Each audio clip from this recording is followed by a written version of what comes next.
Hey guys, me and my back here today with a pretty big video for today. So the second set, Infinity Evolve, has been fully spoiled on the website. So I'm going to go through all the cards, give them a quick rating, and also the implications on the upcoming meta, so you're not going to want to miss it. Alrighty, so one of the cards that's going to be really impactful is Twin Blade Goblin.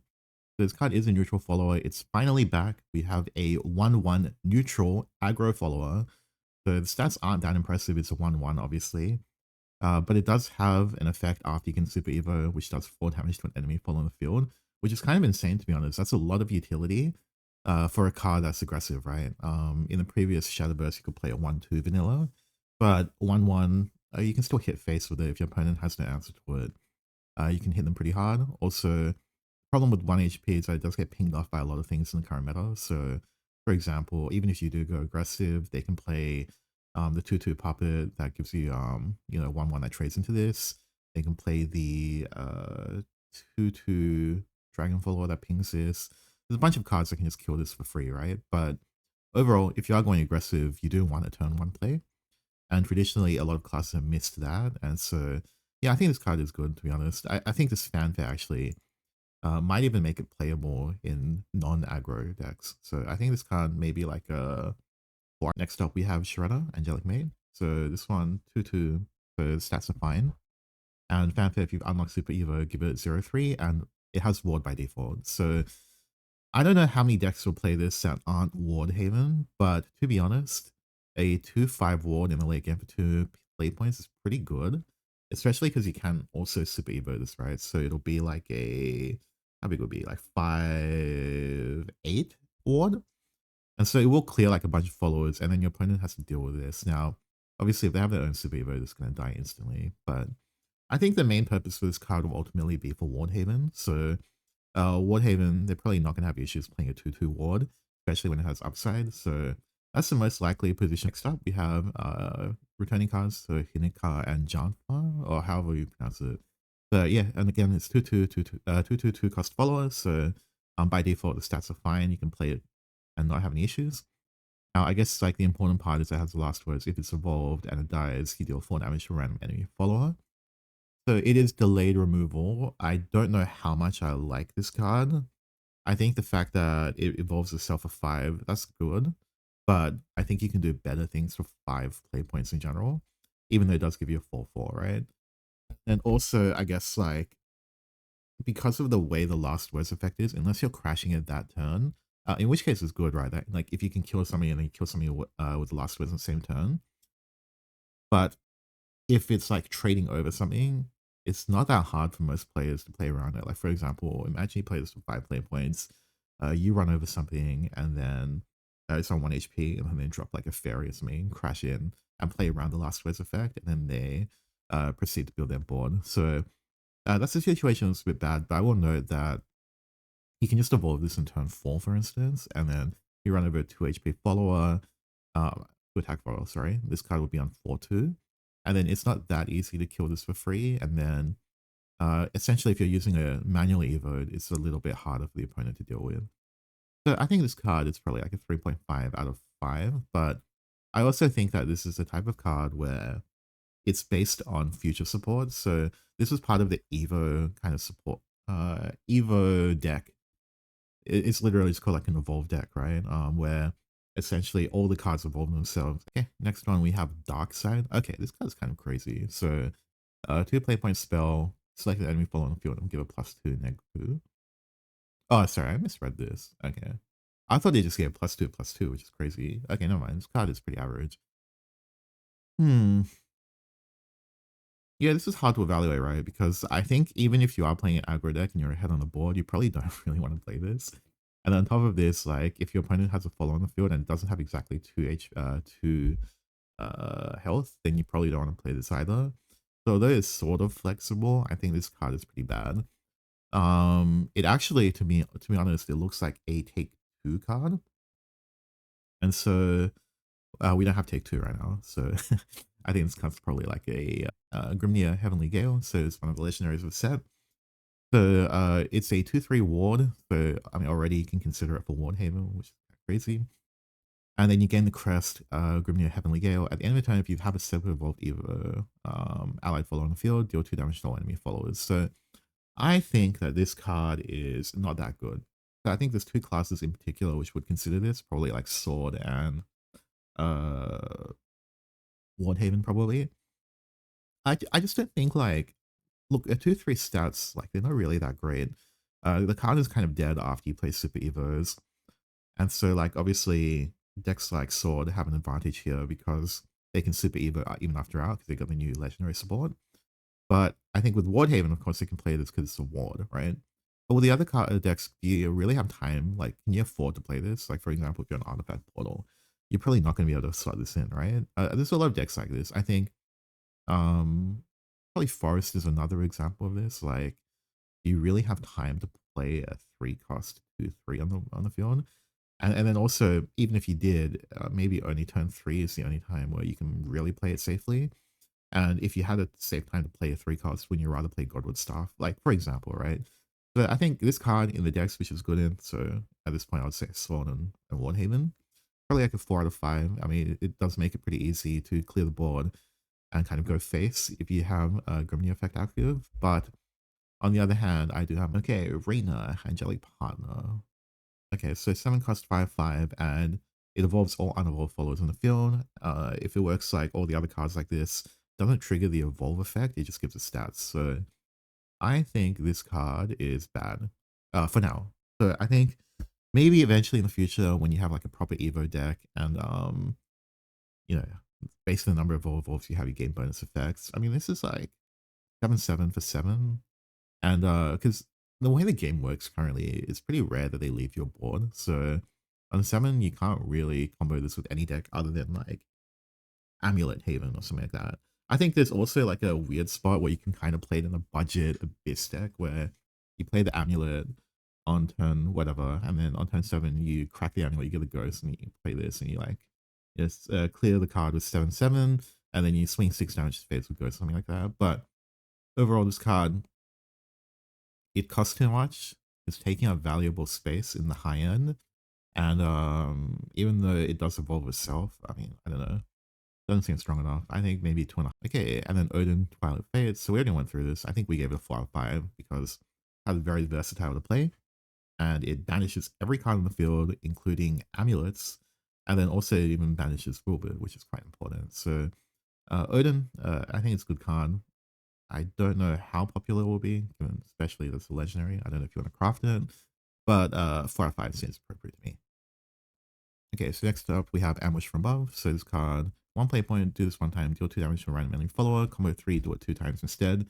So this card does seem okay to me. I think the random part is a little bit rough, especially in the late game, and even if you get 2 pings, it doesn't feel that easy to control. It is controllable, obviously, but I just don't know if this makes the cut. I think this looks a little bit like a Take-Two card to me, but I can kind of see it being played in Constructed, but it seems a bit underwhelming. I think probably like 2.5 out of 5. Yeah, Fairy Fencer. Activates in hand when an ally follows Super Bowl, so the cost of his card to 1, you play 2/2, and fanfare, add a fairy to your hand. Okay, I think this card is not bad. So the thing is, like, of course it's dead after you have no Super Evos, but Forest is a deck where you're probably about to win at the time you're running out of Super Evos, and then this is very easy to play, right? I mean, if it's a 1 play point, it means that it's quite easy to go Roach, it's easy to do combos, and you also get another 1 play point card to play with. So this card seems okay to me, but this really just all it feels like at the moment. I think it's just a 3 out of 5. Next up, we have Garden's Allure. So this card is kind of insane in my opinion. So basically fuse any card in your hand in order to do it, any forest craft card, I should say. And then basically draw a card if it's just 1 card, and you draw 2 cards if it's fused with something. So because of the fact that forest, in my experience, often does kind of reach 9 cards in hand, especially if you want to get the most out of Glade, and then sometimes you play Olivia and you get a 9, etc. And it feels kind of bad, but this card lets you kind of bank those those cards in hand, and then you can kind of go to like, in essence, a 10 card hand. But you also have to find a time to play, like, 2 play points worth of cards. On first glance, I think this card is most likely a 4 out of 5. I think the only downside is that it does cost 2 play points, ironically, so it's a little bit inefficient, but it helps you manage your hand size, and it lets you cycle. So consistency tool, but it's a neg tempo tool. If it were 1 play point, this card would be like a 5 out of 5, but because it costs 2, yes, 4 out of 5 in my opinion. Okay, Wildheart, so 3 play point, 3/3, Rush. Okay, we don't even need to spend time on this. This is a take 2 card out of 5, which we do not have yet. So yeah, I mean, I don't think there's much of a chance that we're playing this in Constructed. Granted, the stats aren't bad, right? But if this were in set 1, like, I might see play. But even then, I have my doubts. Cynthia, Chivalrous Elf. So 4 cost for 3, and fanfare summon 2 copies of Fairy. So this is effectively 6/5 worth of stats, just not even with evolving. But if you evolve it, obviously it becomes a 6/5, plus you gain 2020. So what is that, like 10/7 worth of stats? So this is very comparable to like Zirconia, for instance. So this card is, in my opinion, really insane. I think this is probably a 4.5 out of 5. It's just so much tempo on turn 4. Only costs you 1 card. I guess the only reason you wouldn't have a higher rating for this is because that it's not fully compatible with existing forest decks, right? Like, I'm not sure if Roche would necessarily play this, although I guess they would because they play Blade to control the board. But I think the biggest issue with this card is that it does kind of require an Evo. Like, of course, 4/3/2/1/0 rushes is kind of okay. But again, Forest doesn't really run out of Evo points in the current iteration. So if you play on turn 4, you feel pretty good. Lets you bridge through. It's good against Swordcraft in particular. So yeah, I think probably 4.5 out of 5, but just noting that doesn't necessarily fit in every Forest deck. Next up, we have the Legendaries, so Titania, Queen of Fairies. So on fanfare, you gain a crest, and you summon a fairy. So the crest is at the start of your turn, add a fairy to your hand. Okay, that can be useful. And then evolve, select an enemy fallen field, and transform it into a fairy. Okay. This is an interesting card. So it's basically 3/3 in stats if you don't evolve it, but if you evolve it, you basically kill anything on the field. And on top of that, the card that's transformed is not actually, it doesn't get its last words effect, right? It's just a fairy. But I think this card is good. I don't know if this crest is actually, I don't know if this crest is actually an upside or not, but it does open up some creative deck building. So I think it's kind of probably a 4 out of 5. I think the effect is strong enough. The fact that it's basically a removal on Evo does make me feel a little bit stronger about this card. I'm just not sure if there's a fairy like win con yet. But let's go through the rest of the cards now, make a call on this. But at the moment, I think it's probably like a 4 out of 5. Oh, maybe even 3.5 out of 5. I'm not sure this card is actually that good. Okay, next up is Dwarven Malletman. So select an enemy following the field and deal 4 damage. Combo 3, deal damage to all enemy followers instead. Again, this is just a take 2 card. So it looks like they're gearing up to, like, you know, drop that in the 3rd set. So yeah, I mean, you're not playing this constructed, obviously. Even though stats are great, got a good effect, but like, seriously, like, this combo 3 effect, like, are we... Look, it's close to being playable and constructed. I think 5 play point deal 4 damage. It's pretty good in the sense that you don't have to Evo, but it's a little bit easy to play around if they go wide, right?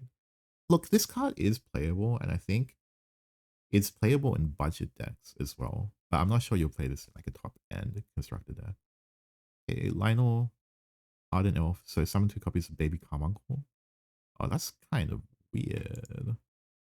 Because I'm not sure. I don't think the fanfare procs, right? No, I'm pretty sure the fanfare doesn't proc. Otherwise, it'd be a hell troll. Okay, no. So I think it just gives you 2 copies of this, and if you super evo, you gain 3 Evo points back. Sorry, 3 play points back. So this is essentially for 6 play points, 10 stats with a ward, and you can also super evo the Carbuncle to gain 3 play points back. I even think this card is playable and constructed. Look, this card we've broken. Honestly, this card is like top tier in Take 2 when it comes out. But this card is so overstated and overtuned that you could probably even play this in constructed, because Although like it costs a lot, you play this on 6, 6, 6, and you either super evo this if you're going second, and then you can play 3 more play points with the cards. So you have like a 6, 6, a 5, 5, and this is a ward, right? And you also have another 2, 2, and you have 2 like more followers probably because you have 3 play points. So this card even seems playable in constructed. I think I'll give this card either 3.5 or a 4 out of 5. This card actually looks good. Okay, Lymaga, Untamed Wild. Select 2 enemy followers in the field and give them can't attack followers or leaders until the end of your opponent's turn. In addition to 7 play point 7/7, that's huge. And Super Evo, select 2 enemy followers in the field and give them at the end of this turn, each turn, deal 1 damage to your leader and 2 damage to this follower. This looks like a worse version of Urius. But, okay.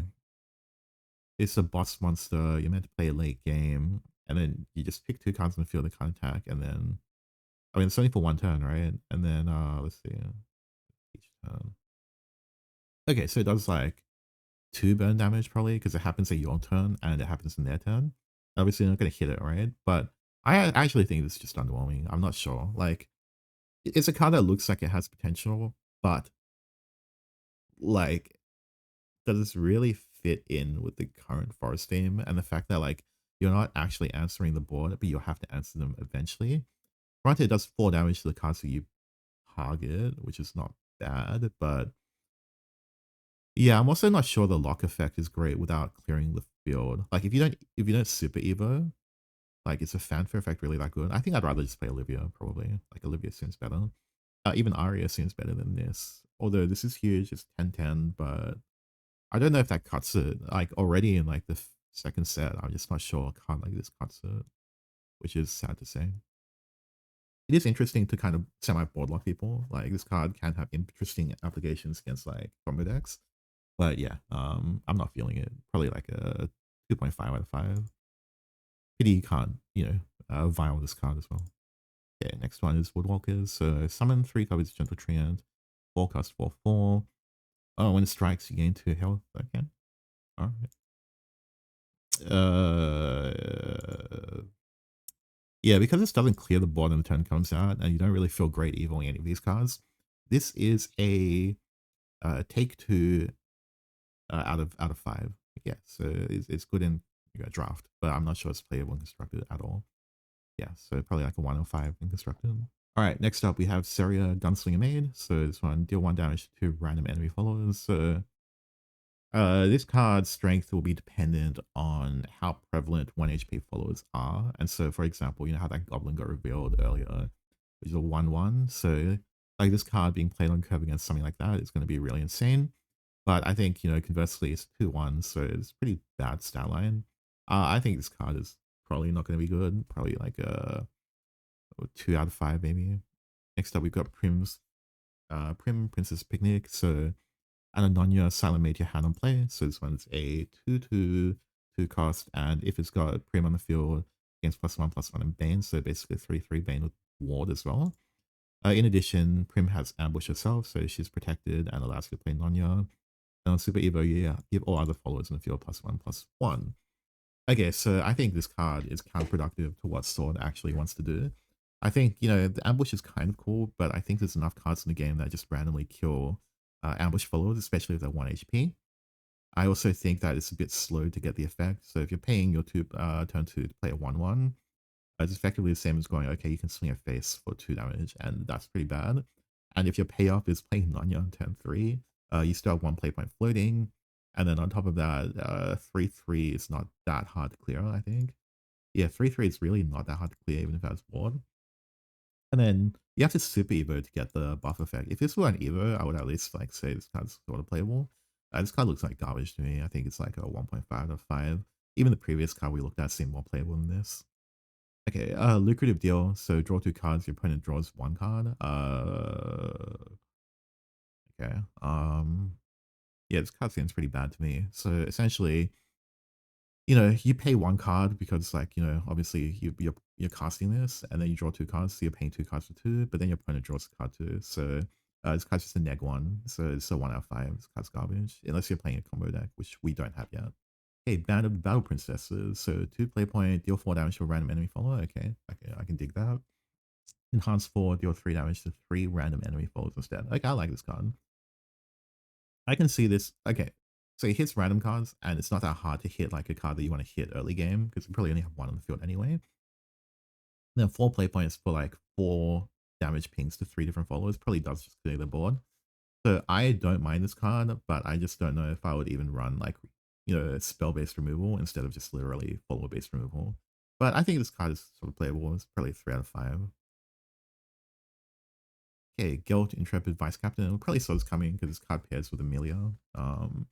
But essentially it's 3/3 ward. Okay, that's good. At the end of your turn, if there's super evolved allied follower on the field, give all allied followers in the field +1/+1. Oh, and that includes itself. And you can search it off Amelia. Okay.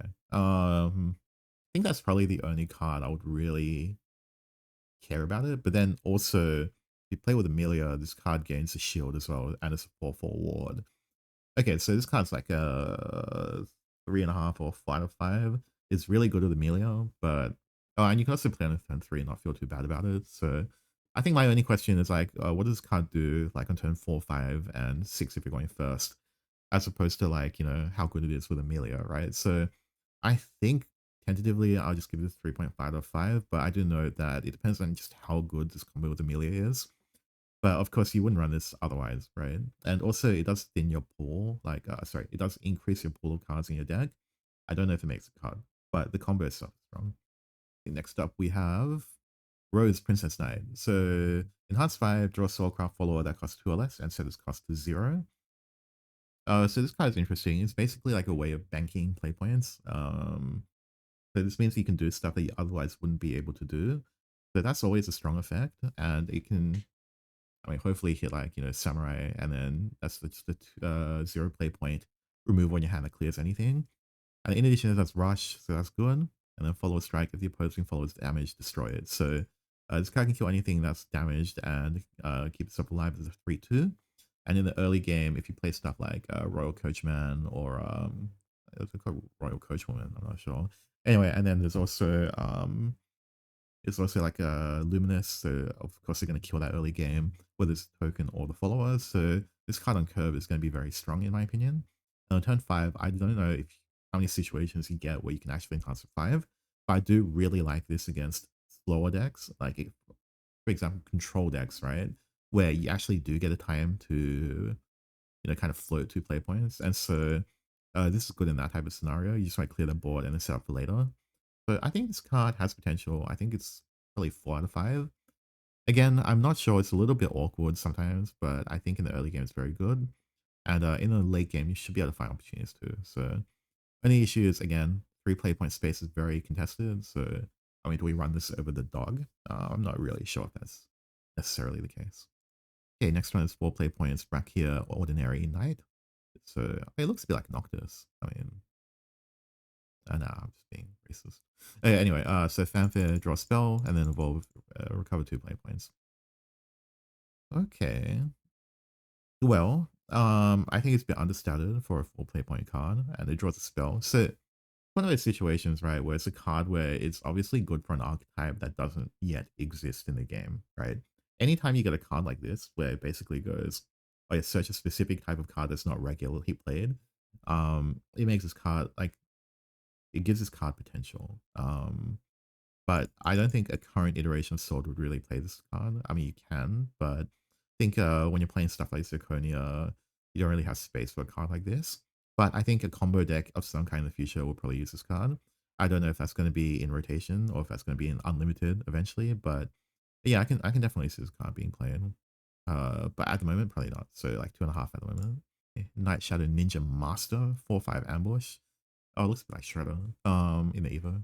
But I think again, it's a pretty simple card, but it's hard to evaluate. So I think it's quite hard to kill 4/5 ambush, right? And so this probably will get at least 4 or even 6 damage to face. It only really gets killed by like Divine Thunder, but you also sort of passing a turn by doing so. I don't know. I think this card is playable in some kind of aggressive deck. So maybe it's like even a 3 out of 5, but it could just as easily be unplayable trash. Oops, so next we have Urias 11 Authority. I misclicked, but we can go through this first. So A play point 5/7. Summon 2 enemy copies of Knight, and then whenever an enemy follower enters the field, give it can't attack followers or leaders till the end of the turn. And then deal 1 damage to enemy leader and restore 1 defense to your leader. Like I don't know like if this is worded correctly, but my interpretation of this is basically for each card that enters the field, you also deal 1 damage to enemy leader and restore 1 defense to, like, I think it's like Urias's effect. It's a bit confusing. I think like literally play this card once, you'll know exactly how it works. But okay, let's just evaluate as if it's basically like for every card, you ping your opponent leader for 2 and you heal for 2. So in that case, 8 play points. You lock 2 of their board spaces with Knights. So against like decks like Roach, it's really, really good. They won't be able to OTK you with only 3 board space usually. And in some cases, it'll force them to trade into you because if they already have 3 cards in the field and you play this, they can't play any followers until they trade in. So in that type of board state is very, very strong. But if they're on empty board state and you play this and they get 2 1/1 Knights, they can still play other cards, right? I will note that obviously, you know, those cards won't be able to attack on that turn anyway until Eurus is cleared. So I guess it is in some situations where your opponent doesn't have a clean answer to this, or alternatively, they have no answer to this, then this card's insane, right? Because you're pinging for 2 damage, and then you're going to be able to swing for like 5 damage the next turn. I think there's some situations where this card is a little bit weaker. So for example, if they have multiple really big followers in the field already, and you can't really play this because you can Super Evo to clear one of them, but the other one's going to be able to go face. And then the other situation that's kind of annoying is if you play this for 8, and then they have like a removal spell like Divine Thunder for 4, and then just pop that, kill your board, and then play like a full cost, and then you're behind. So I think this card, it does have clear weaknesses and clear positions of strength. So I think this is probably like a 3.5 out of 5. I don't think you need to craft this, but I do think it's an interesting card where it has the ability to counter certain decks. And I think, you know, for example, it's good against Realmia, I think, because you can't get the full board with it. It's good against stuff like Orcus as well, I think. And it's good against Mirror because they can't fill up their board and attack with it. So it's got a few really good situations, but it's weak against like literally a gold neutral spell. So yeah, this card has clear strengths and weaknesses. Next up, we have Gildaria, Anathema of Peace. So this one, well, we talked about this before. So it's Rally 20, Super Evo follower. And then whenever another ally follower enters the field, deal 1 damage to all enemy followers. And then when this card evolves, you summon 2 copies of Steelclad Knight and give them Rush. So it's a card where you don't really want to play it early game, but if you need to, you can still evolve it manually. But when you get to the late game, it's really insane, and it makes sure that you beat any deck that doesn't have a guaranteed win condition. So you'll always outgrind your opponent with Sword now, if they don't have inevitable lethal on you. So I think this card's very strong. I think it makes sense to build around this, but I'm not really seeing any like huge support from like the other cards in this set. So I would not be surprised if this doesn't heavily impact the meta on this expansion. So I still think this is at least like a 4 out of 5. This card's very strong, but it's really hard, right? You have to actually play the card in order to know if it's good or not. And I think like you build the deck like a few times, you play the game, and you iterate every time, and then you go, oh, how close was I to being able to go to the rally 20, right? And then was I dead before I could do that? And then once you ask this question a few times, you'll come to the answer whether or not this card is good or not. But I'll make an initial guess and just say it's good and say it's 4 out of 5. Okay, so now we're on to Runecraft. So first card, Melvi, Adoring Witch. So on fanfare, add a Witch's New Brew, which is basically the Witch's Cauldron. So that's already good, in my opinion, because this card is just draw 1. And then if you have a Super Evolved Allied following the field, you gain 2 Earth Sigils. So this card is going to be essential for Earthright decks. You're just going to run 3 of. So I think, look, let's not get too bogged down into it. It's a 5 out of 5 for Dirt Rune decks, and it's like maybe like a 3 out of 5 for like maybe a Spell Boost / Dirt Rune hybrid. So this card is obviously good. You're going to run it in every Dirt Rune deck that's like dedicated to it, simply because it gets you an extra copy of Witch's New Brew. So like, what's not like, right? Next up, we have Arcane Archivist. So fanfare, select a card in your hand and return it to the deck and draw a spell. It's just a cycle card, and it doesn't seem to have any traits. So okay, that's interesting. So it's a slightly power crept version of Ruby Cherub, right? So you can pick any card in your hand and you'll gain a spell guaranteed. And so based on the way that spell boost works in Worlds Beyond is because after you've sufficiently buffed a card and then you put it back in deck, it's still spell boosted. So there might be some interesting situations in the later game where once you've already buffed your Dimension Climb by around 10 or 13-ish, you can actually just like play this, put it back in the deck. And you know that when you Dimension Climb and you draw into it later, it'll already be like basically fully spell boosted. So I think there's some interesting applications. I just don't know if you can waste time playing a 2/2 that doesn't actually spell boost in the deck. So this card is interesting. I think ultimately it is probably just a 2.5 to 5. It's a very average card, I think. Not actively detrimental, but it's not particularly great either. Okay, next up we have Piscale's Dance. So gain an Earth Sigil. Okay, that's alright. Then gain Crest, Piscale's Dance. So countdown 1. At the end of your turn, draw a card. Okay, so this effect basically only lasts for 1 turn, is what it means. And then Earthright 10, double the attack and defense of all allied followers on the field. Okay, so it's 2 play point, draw 1, and you get an Earth Sigil. That is pretty underwhelming, like in terms of early game. You pretty much never want to see this card early game. But the part where it's like obviously strong is in the late game. If you have enough Earthright or Sigils, you can play this and double everything. I think this is a little bit more of like a for fun combo where, you know, I'm gonna like create like, you know, videos where, wow, look at this, you know, 2020 like followers or whatever. But I don't know if competitively it's good enough. 10 Earthright is really expensive, I think. Definitely achievable, but whether or not you reach this point is questionable considering how many cards in the deck eat up the Earthright, right? So I don't actually know if this card will be played, but I think people will try and there'll be meme decks around it. And there may be like some kind of build where this works out, but for now I'm going to give it a 3 out of 5. Next up we have Owen, Mysterian Swordsman. So this one is a 3 play point 3/3. So it's got Ward, which is great stats. Clash, spell boost your hand, so it probably will actually get the Clash effect against most decks. And also, if they can't kill it in one shot, so for example, if they're playing Forest and they're bricking and they don't have May, and they have to swing into the 3-time Pharaohs, pretty much just won the game. In addition, when you evolve, you draw 2 followers, and then in this deck, you don't run that many followers, like probably like, you know, for example, Kuon, Anagrea, stuff like that. They're all cards that you want to draw anyways, so this card's very strong. However, I don't know if this card will actually be played, because the thing is, at the moment, as you guys already know, the majority of games, how do they play out? Well, you reach 4 play points, you coin out Anagrea. Right. So if you think about it that way, like this evolve effect is never going off, right? So it's like anti-synergy with the way the deck currently operates. So although originally I was tempted to give it like a high score, like 4 out of 5, it's probably more like a 3 out of 5. But time will tell. Like maybe this is a construction or build where you play it a little bit differently from how you do it currently. But if you think about how it's currently played, this card might not be very good. Okay, next up we have Flames of Chaos. So it starts at 0. And spell boost increased by 1. Deal X damage split across all enemy followers. Wait, there's no way this is balanced. Come on, man. It's Stormy Blast all over again. Okay, at least it starts at 0, but as you guys know, like spell boost eventually in the late game, especially, this X is going to be like 15 or something like that. So 3 play point, clear the entire board. That doesn't seem very balanced to me. So let's give this a 4 out of 5. I think this will be played. Not sure if it's a 3 of, but you're going to play games where they're going to play this and you're just going to cry. Okay, next up we have Enchanting Perfumer. So select an enemy fall on the field and deal it 3 damage, gain an Earth Sigil. Evolve, replicate the effects of a fanfare ability. So, okay, look, this is playable just because you can play it whether you're going first or second. And if you're going second, you can pretty much clear anything. So it looks playable from the Earthright perspective. Don't know if it makes the card over. Like if I recall, like we have that ward card, like the 4 play point, that auto evo, etc. It looks playable at first glance. That's what I say. So probably like 3.5 out of 5.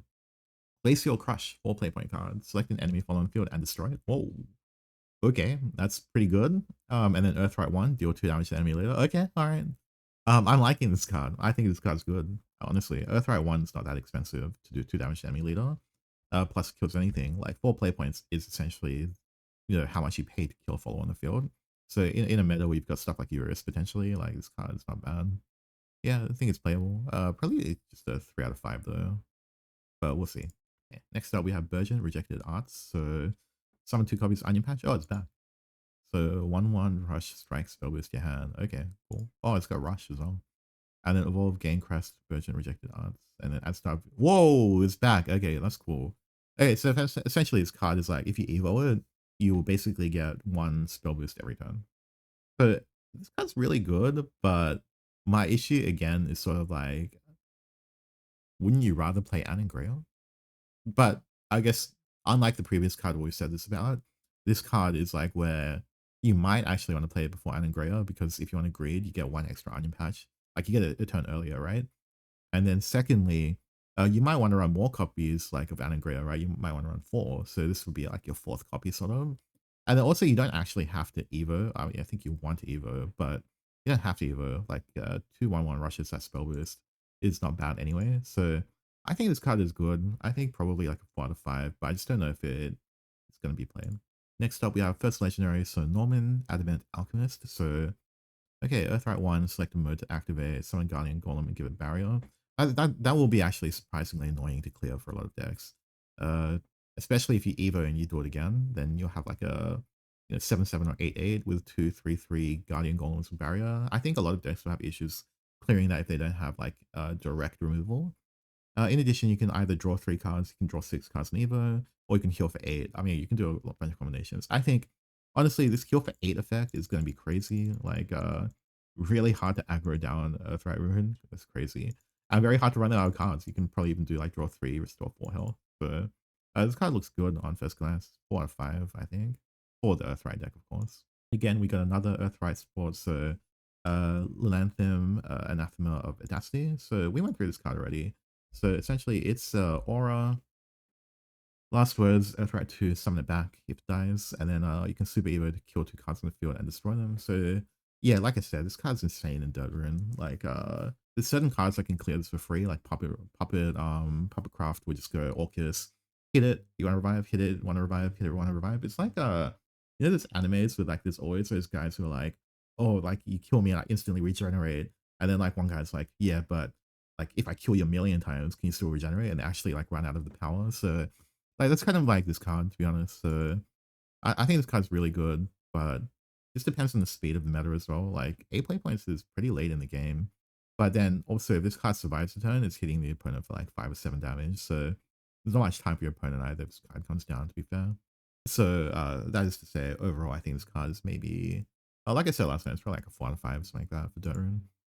All right, next up, we've got Soaring Ivory Dragon. So again, we're getting all of the 1 play point cards back. This is very good for aggro face dragon. Holy moly! Finally, yeah, they're looking to make aggro decks the thing again. So you'll play this just because it's a 1/1 on turn 1, but also I mean it draws a card and it's got rush. So yeah, I mean face dragon eating good with this card. 4 out of 5. Okay, Pyrewyrm Blade. So engage 1, destroy this card.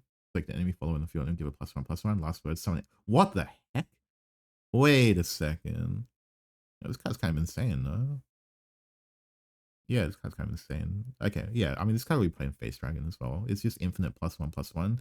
Sort of similar to Onohime's, but I think now it's like going to be crazy where like imagine you have like this and Onohime's and then you're just like, oh, okay, cool, I'll just like buff the Onohime and then I'll be able to do 4 storm damage every turn.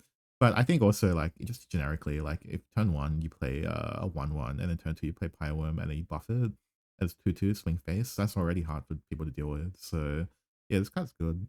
Probably a 4, 3.5 out of 5. Intent Dragonewt Princess. So fanfare, Super Evo, follow on the field, draw 2 cards. Okay. Well, this will probably replace Ruby Cherub in Face Dragon. I don't know if you'll play this in Ramp Dragon or mid range, but yeah, I mean, look, again, it just looks like they want Face Dragon to be good. Because you're gonna reach turn 6 and 7, and then like you're gonna be able to use this effect, and then you don't run out of cards in hand. So yeah, okay, all right, well, we'll give it a 4 out of 5. And then Phylene, White Frostbloom. We went through this card already. This card's like a 5 out of 5 in my opinion. You run this, like originally I thought you would definitely run this in Face Dragon, but now that I've seen like Face Dragon's getting so many good 2 play point cards, maybe not. But overall, I think you probably still run this as a 3-up in both Ramp Dragon and in Face Dragon. This does too much. It's got 2/2 in Bane, and it's got randomly other good effects. So yeah, I mean, I think it's still 5 out of 5 card. Call of the Mega Orca, so you just gain a 2/2, and it's got Rush. And then if you're on Overflow, you draw a Call of the Mega Orca. Okay, so if you're on Overflow, you can just play like 3 of these in a row. That's pretty cool. Okay. I think this card is okay. I think it's very good in Take Two. I think in certain games, like against, for example, Haven, the fact that like you don't want to commit like your hand resources, so you just play this repeatedly and you force them to clear it, right? I think this card's okay. I think it's basically like a slightly overcosted removal, but it's flexible and it doesn't use up itself. So, oh, and then also you can just play it 2/2 on turn 2, right? So, honestly, I think this card is like a 3.5 or 4 out of 5. Like this card's good. I just don't know what you would play. What deck you'd play this in, but like hypothetically, it's playable in a lot of decks. All right, we got Seasoned Merman up next. So summon 2 copies Majestic Megalorca. Okay, so is this like a real deck? Like what the hell? Okay. So this is 7/7 in stats of 5, and if you evolve it, it's like 11/11 in stats. Am I tripping? Yeah, it's like 11/11 in stats. This guy's crazy. Definitely broken in Take Two, and might even be playable and constructed. I'm not gonna lie. Holy moly! I think this card. The only problem is like it dies to a polo, but like I mean, so does Luminous Mage, right? So honestly, 4 out of 5. This card looks good. Okay, Draconic Strike. So select a card in your hand, reduce cost by 2, deal 3 damage to all enemy followers. So weird card, right? If your opponent plays into it, 5/5. If your opponent doesn't play into it, which they're probably not, then it's more like a 2/5 or 2.5/5. It's heavily meta dependent. I think if your opponent is able to play around it, they will, and then you're not gonna have time to play this card basically. But any card that reduces a card in hand permanently by 2 is gonna be quite crazy. Like imagine your opponent somehow lets you play this for free, and then you put this on Satan or Kakaitis, sorry. And then you play Kakaitis on not 8 to play points. And then like you might win the game on the spot with that. So yeah, I think this card's interesting. We won't give this a proper rating. We'll give this like an interesting out of 5. It's definitely playable. Next up, we have another Megalorca card. So 7 play points, Neptune, Arbiter of Tides, 5/5. So when you play gain Crest, Neptune, Arbiter of Tides, so that is whenever a Marine follower enters the field, restore 1 defense to your leader. Okay, that's not bad actually. So this is really like playing into the 2 play point card we looked at earlier. So I think like you can never run out of like ways to summon Megalorca, and then you heal 1 every time as well. So this is almost like a mid-range deck that's sort of like if you can't kill me instantly, you have to deal with the fact that I technically have infinite value. So you also heal for 2 as well, because it summons 2 copies by itself, so it's 9/9 for 7. It's actually pretty good. It's got ward as well. And super whoa. And super Evo, you gain 2 copies of Megalorca. Holy moly, okay. I think ramp is real, dude. I think ramp is actually real. Like, if you super Evo this card, it's 8/8 super Evo, plus you gain 8/8 in stats again, because you got 4 Megalorcas. And you also heal for 4, and you deal 1 damage to enemy leader, and you can also probably trade into like the majority of their board. This card is real. Like, I actually think it's real. 4/5. Next we have Fenny, Prismatic Phoenix. So halve the cost of all cards in your deck. I know people like were really hating on this card. I think this card will be strong eventually. I don't know if it's strong now, but my view is that this card is playable in a tournament setting if the meta is very much like has a lot of slow decks. Like for example, say there's like 3 or 4 tier 1 decks, right? And then one of them's fast and 3 of them are like kind of slow. Like I ironically think you could bring Dragon, but I just like I can't say for now because obviously we don't know what the meta is, but this effect is very strong. Like especially because you're playing this in a ramp deck where you probably will ramp 2 times. So you're playing this on maybe like turn 6. You don't have to evo it. You're gonna fall behind on the turn you play it, but most decks don't actually have lethal until around turn 8 anyway. So you have 2 turns to stabilize or potentially high roll the like really crazily against them.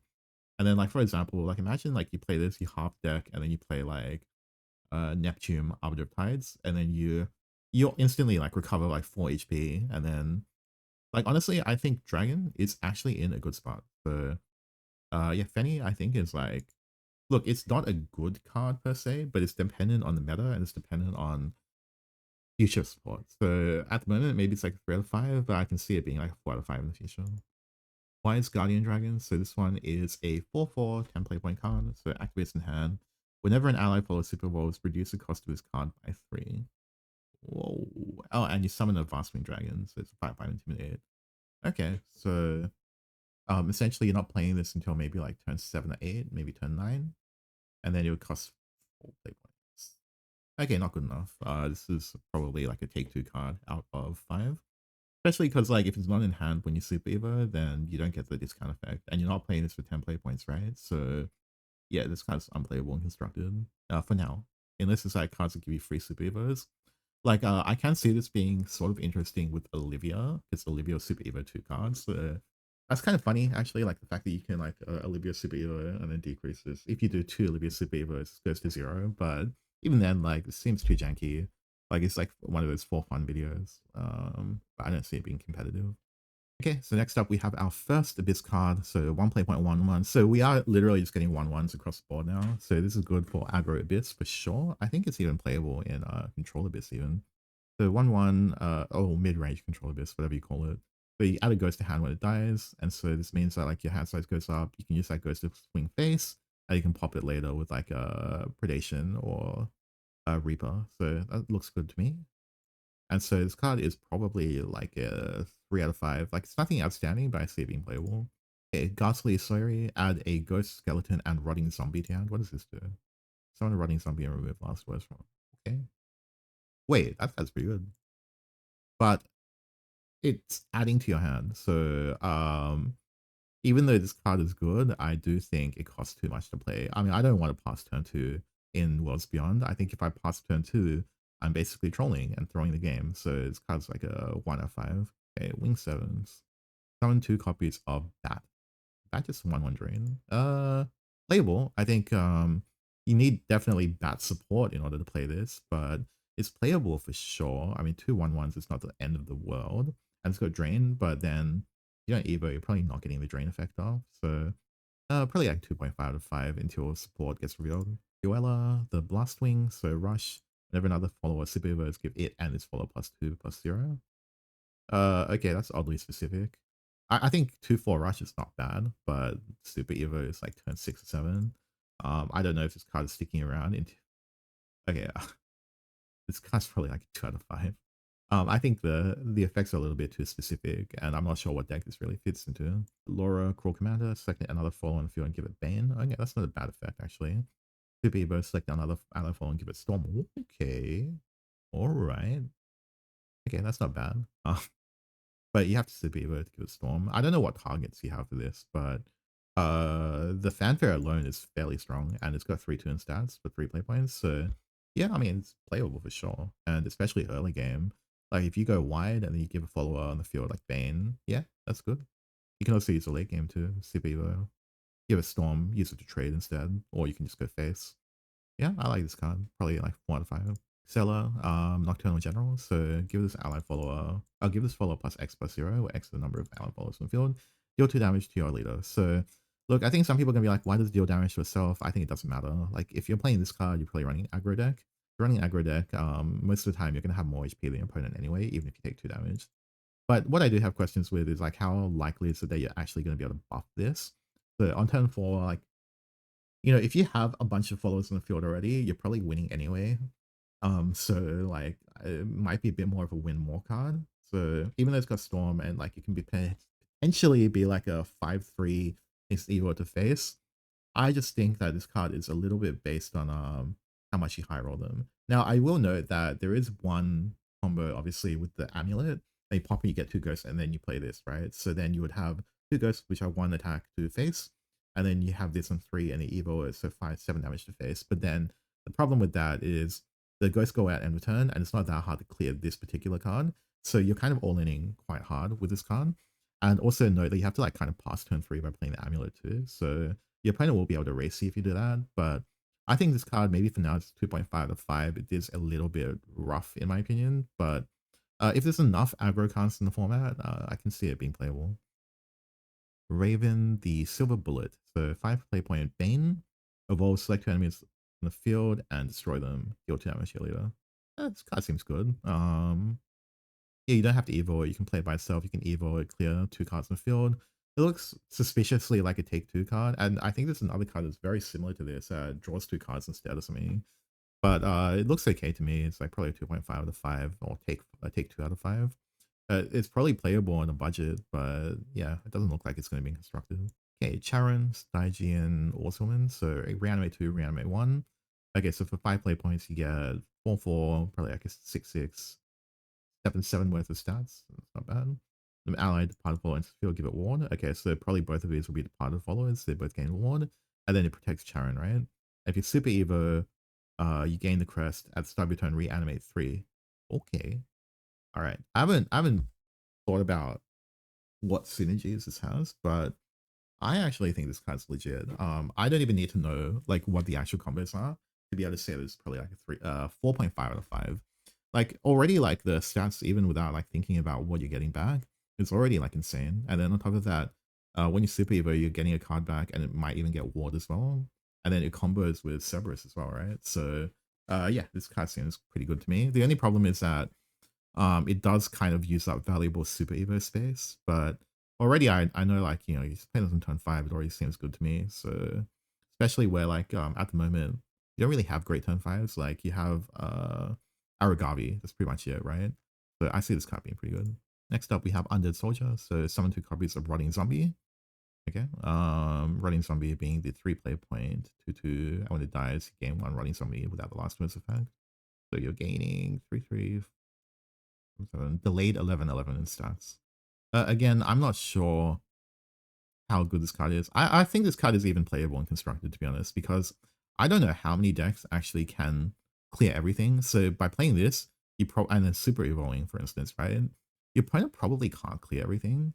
In which case, like you do get like 2 or maybe like 4 damage through, like with these running zombies. Like they might use all their resources to clear this, maybe like clear one of the other like zombies twice, and you get like 2 damage to enemy face. It seems okay, but again, like it's unclear to me. Like it looks more like a take 2 card, but it's one of those playable take 2 cards. So probably like a 3 out of 5, I think. It looks playable and constructed. And finally we have Kinsetsu. So this card, as we talked about last time, it's probably like a 5 out of 5. Although I will note that like having looked at this like compared to last time, because we talked about like, can you get to turn 9 without dying first? And now that we have so many more aggro cards revealed, it's a little bit harder to get there. But on the other hand, like this also means that if you do get there, you basically instantly win against most aggro decks, because summoning 4 copies of a ward or destroying 4 and then healing 4 is probably game winning. So yeah, this card is definitely still a 5 out of 5 in my opinion. So but yeah, like it's just a late game win condition for Abyss. Like you run them out of resources and you just win off that. Okay, so we into Havencraft now. So 1 play point, Divine Guard, select an enemy follower ward, and give it +0/+1. Deal X damage to a random enemy follower. X is the selected follower's defense. This card feels a little bit janky. I think you can get situations where you get very good value on this, and I think your followers should probably have like, what, 3 or 4 HP after playing this. In the late game, maybe even 7. So this card does have great value. I think it may be worth playing, but it does look janky. So I just give it 3 out of 5, but I can see this being played. Damus, Oracle Malice, so 2 play point 2/2. Okay, good stats. Fanfare, select an enemy follower on the field and give it at the end of turn. Destroy this card. Whoa, this card's really cool. All right. So it's interesting, right? Because you give your opponent the option of whether or not they want to trade with their card or if they want to hit you in the face, right? But I think considering we're playing 2/2s without like that much upside, this card is playable, but it's such an interesting effect. I don't know how it will work in practice. It's hard to evaluate because it's not just about what you would do, it's about what they would do. And so like they're always going to pick the option hypothetically that's best for them. So in essence, like maybe the effect isn't even that great, but it's cheap enough and it's a 2/2, so you can play it. But I wonder if it's constructed material. It's probably like 2.5 out of 5 though. Next up, we've got Maddening Benison. So restore 10 defense to your leader, gain crest, Maddening Benison. Okay, so after 2 turns, you deal 10 damage to your leader. All right. Interesting effect. I don't really see what deck could play this, to be honest. Like, sure, like burst healing is kind of interesting and it might buy you like the 1 or 2 turns you need to win the game, but I'm just not sure in what context you'll be able to play this. Plus, it's like a card in hand. You're not going to play it early game. Yeah, it's kind of weird. At the moment, probably like 1.5 out of 5. Luminous Censer, engage 1, destroy this card, restore 4 defense to your leader. Whoa, whoa, whoa, whoa, this card's insane. This is really good for Control Haven. Like, one of the biggest problems with Control Haven is like you would have these turns where your opponent wasn't really doing anything, and then you weren't really doing anything, but you couldn't bank HP, and your best bank of like HP is like a 3 play point 4 damage, Or alternatively, like you know, like you could play like a 6 play point Unholy Grail, and then you know it still costs you 6 play points, and then like kind of the way it worked is your opponent would like make it really awkward for you to heal and to clear on the same turn. But this card just being 4 burst healing for 2, and the fact that like well for 1 hypothetically if you get on the field already, like the burst healing for 3, but like you would already have this in the field. Probably you would drop this off the anathema that like drops 3 different amulets. This card's really good, I think. It's really strong. It's great for like obviously like the amulet control haven type of deck. But for that deck, it's like definitely like a 4.5 out of 5. But in terms of like whether or not that deck will be viable, I'm not sure the answer to that is yes. So it's probably like a 3.5 out of 5. So it depends on what deck you're looking at this in context. But this is really good support. I think it fixes a lot of the problems that Control Haven had. But even so, not 100% sure how good this card is in practice. Okay, Cleric of Crushing. So ward, 2/4, 3 play points. Evolve, selecting the super evolved enemy opponent if you want to destroy it. Yeah, this card. You might play it just in Ward Haven because it's a ward with 2/4, but the actual effect is pretty bad, right? I mean, come on, guys. I don't see why I had to like specifically target super evolved enemy followers in the field. That seems kind of weird. We've literally got a 2 play point card that kills any follower in the field. So like, okay, whatever. Like as standalone, this card's probably like a 2.5 out of 5 just because the stats are good. But then maybe in Ward Haven you just play it anyway. So yeah, this card seems underwhelming, but it might just survive because archetype. Colette, Barrage Exorcist. So 3 play point 2/2, fanfare, do this 1 time. Deal 2 damage to a random enemy follower. If there are at least 2 allied amulets in the field, do it 2 times instead. Okay, so it's a bit understated, but on curve is sort of good because like if you play this in turn 3 going first, you're probably going to kill at least 1 follower. Most likely you're not going to have 2 allied amulets in the field, although you can. I'm just not sure about this card. It does seem a little bit rough. Like the random effect is already makes it a little hard to use in the mid late game.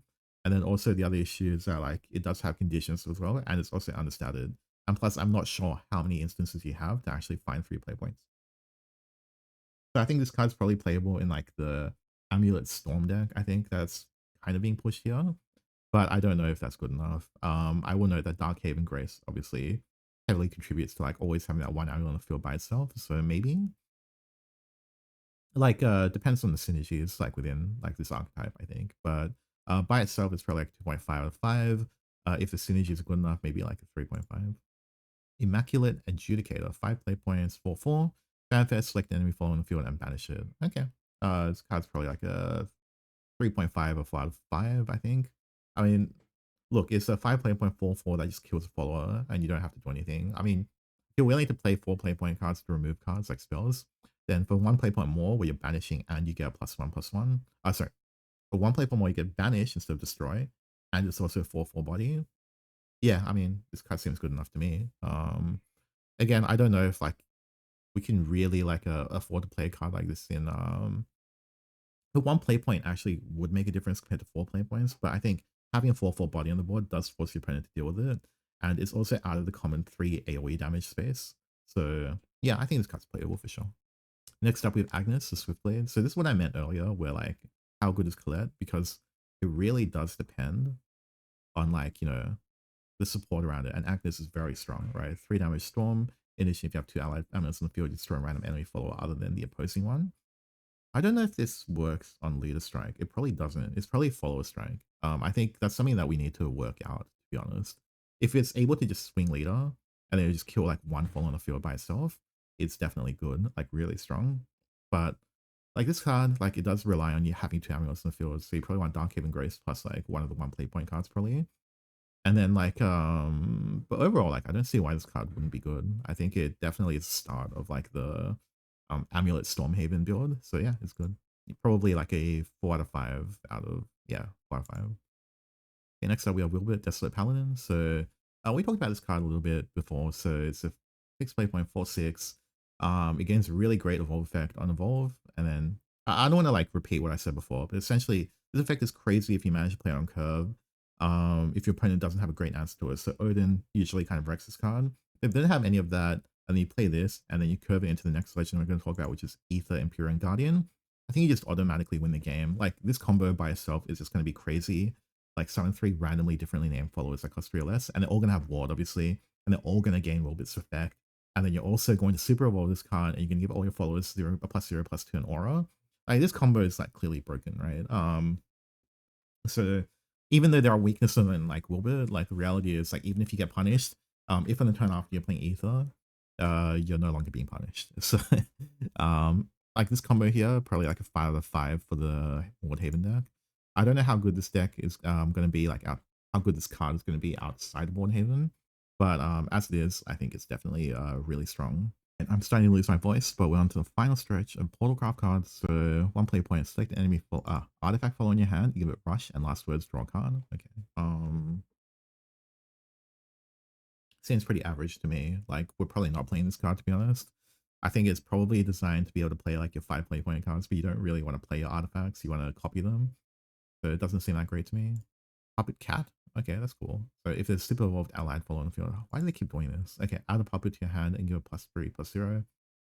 I mean, you end up playing this over like the other strong 2 play point cards. So it's like a 2 out of 5, if even that. Probably 1.5 out of 5. Next up, we have Via, Heartslayer. So select the puppetry follow in your hand and transform into Doorslayer.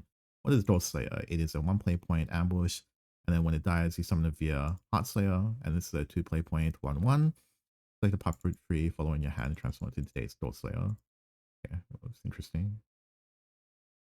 I have no idea if this is playable. It's really sticky and it does get damage down to the opponent.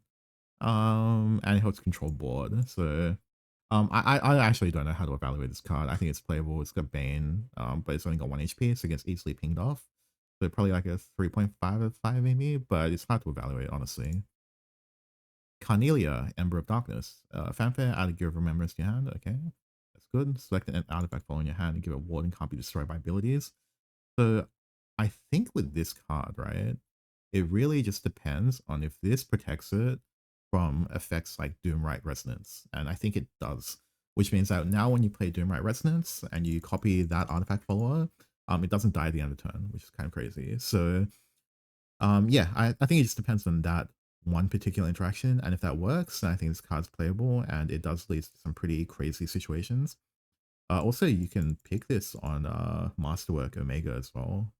I don't think in practice you'll be able to do that, but it's an interesting possibility. But realistically, you just put this on like one of your 5 play points and you keep copying it around, and then it makes your 5 play points a lot better. But again, it takes you Evolve, so I don't know if like you would use Evolve on this instead of like Allure, but it's an option. Also, it's 2/2, so the stats are fine. Okay, next up we have Artifact Catapult. So it's an artifact where artifact support where you engage it for 3, throw the card, and you select an artifact following your hand that costs 5 or less, summon an exact copy, and destroy it in a turn. So this combos pretty well with Carnelia. I think this card might not be that great though, because it costs 5 play points to use the effect overall. But it does seem playable enough. Maybe not in Constructed though, like probably 2.5 out of 5. Okay, next we have 5 play point Akim, Lord of Despair. So 5 play points, 3/3. Select an enemy following the field of 4 attack or less, banish it, and summon an exact copy of it. Whoa, that's really interesting. Oh, but you need to evolve to use it. It's a very strong tempo reversal tool. I don't know if we would actually play this in the deck because we already have Alouette. I think this is playable in Puppet Portal though, but yeah, it's probably not playable at all in artifacts. So maybe like a 3 out of 5 maybe. I can see it being played, but I mean, it does have some somewhat it's got restrictions in it as well, so like it's debatable. Okay, next up we have Sway Symphonic Heart. So fanfare, you summon a Victoria. So Victoria's a rush, and you actually deal X damage to opposing follower before combat. So for example, this will do 6 damage to enemy follower before they swing back, so this might live. Not much in the game is going to have 6 HP when you play this, so it's basically just like clear anything for free. And then whenever a puppetry follower enters the field, it gains a ward. So Victoria, I'm pretty sure, is a puppetry follower, so it gains ward and it protects Sway as well. And Sway is a 3/3.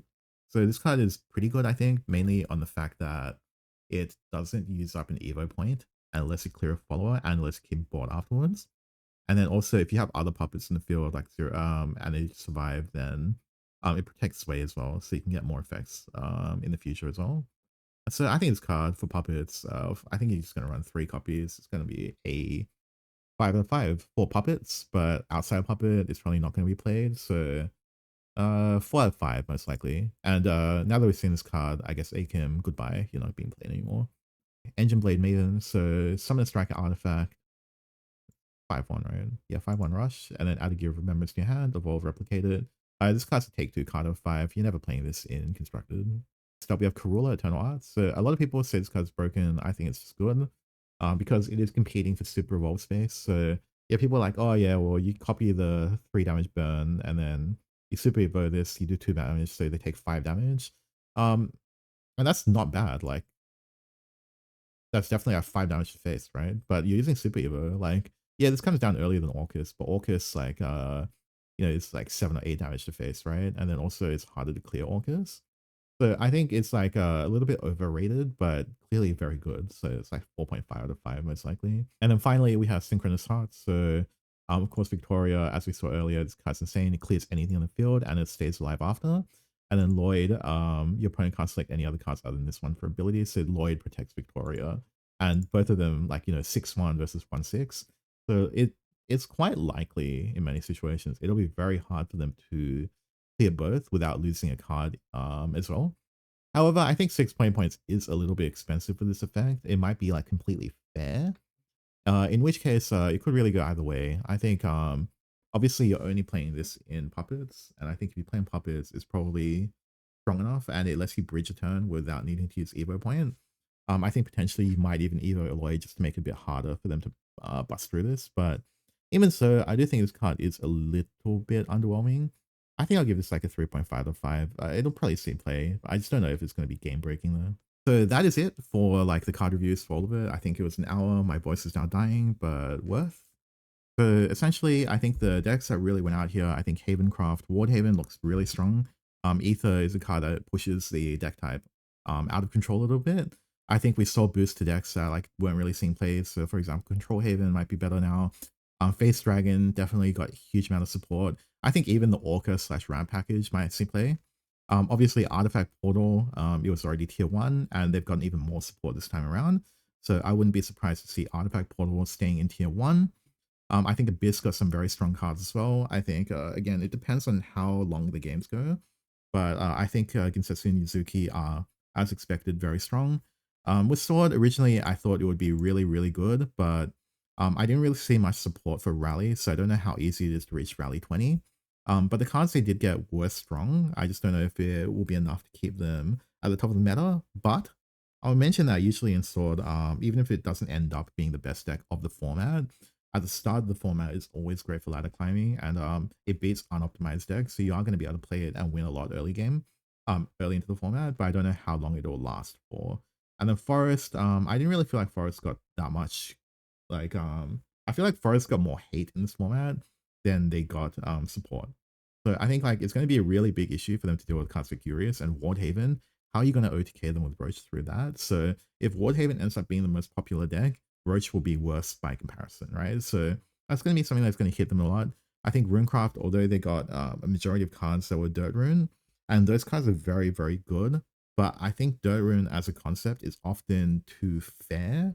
And so we're going to have to wait and see, but they got so much support that like it really could go either way.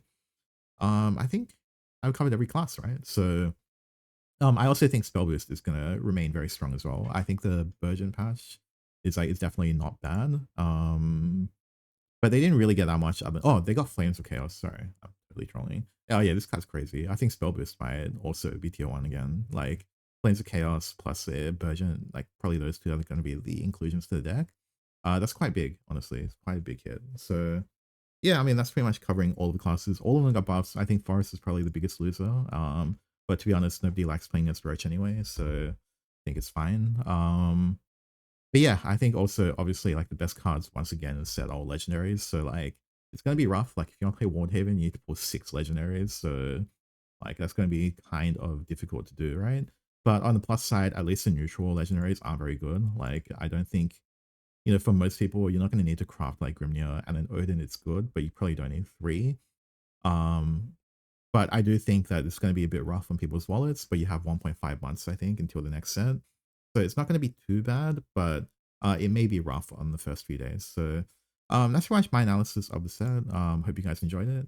And make sure to like and subscribe, and I'll see you guys next time.